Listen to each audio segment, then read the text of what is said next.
সবাইকে জয় যিশু। আবারও একটি বাক্য নিয়ে এসেছি। ইয়োব তার 1 অধ্যায় 7 পদ, সেখানে বলছেন, তাই প্রভু শয়তানকে বললেন, তুমি কোথা থেকে আসছো? শয়তান উত্তরে প্রভুকে বলল, আমি পৃথিবীর এদিক ওদিক গিয়ে নানা জায়গা থেকে ঘুরে এলাম।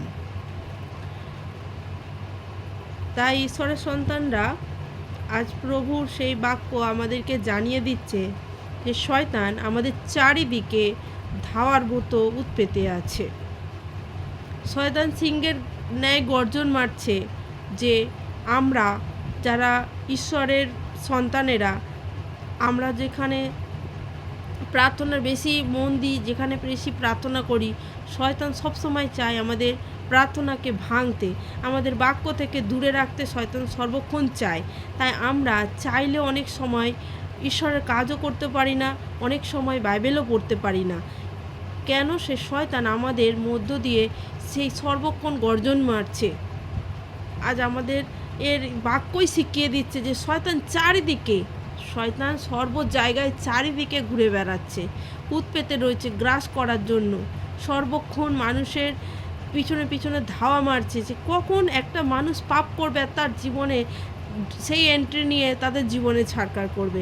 তাই সাবধান প্রিয় প্রভু যিশু সন্তানেরা, যে প্রভু এই কথা নিজেই শয়তানকে জিজ্ঞাসা করেছেন, আর শয়তান নিজের মুখেই বলেছেন যে আমি সে জগতের চারিদিকে প্রান্ত প্রান্ত ঘুরে বেড়াচ্ছে। তাই আমরা সতর্ক থাকবো, প্রভুর বাক্যকে ভালো করে আমরা শুনবো। প্রভুর বাক্য পড়ার থেকে শুনলে বেশি জ্ঞান পাওয়া যায়। তাই যা কিছু বাক্য ছাড়া হয়, যদি কেউ একটু ভালো করে ধ্যান দাও, যা বাক্যগুলো কি বলছেন ঈশ্বর তার দাস দাসীর মাধ্যম দিয়ে, যদি আমরা ভালো করে বুঝতে চেষ্টা করি, যাতে আমরা আরও প্রভুর কাজ করতে পারবো আর প্রভুর আশীর্বাদ নিতে পারবো। আর শয়তান নিজের মুখেই বলছেন, আমরা যেন সেইগুলোকে একটু ফলো রাখি।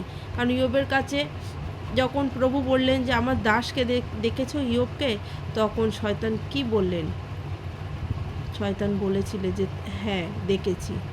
কারণ প্রভুর যেমন সবাইকে চেনে, শয়তানও কিন্তু মানুষকে চেনে যে কারা কার সন্তান। হালেলুয়া।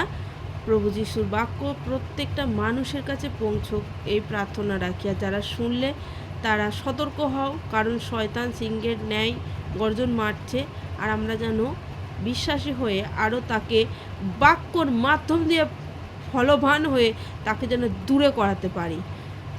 আর সেই শয়তান যেন আমাদের কাছ থেকে, কারণ শয়তান সে আগে থেকেই হেরে আছে, সে ঈশ্বরের পায়ের তলায় রয়েছে। আর ঈশ্বর আমাদেরও শক্তি দিয়েছে যে শয়তান সব সময় পদতলে। আমরা যেন এটা না ভুলে যাই যে শয়তান আমাদের মধ্যে কোনো স্থান নেই। সবাইকে জয় যিশু। ধন্যবাদ।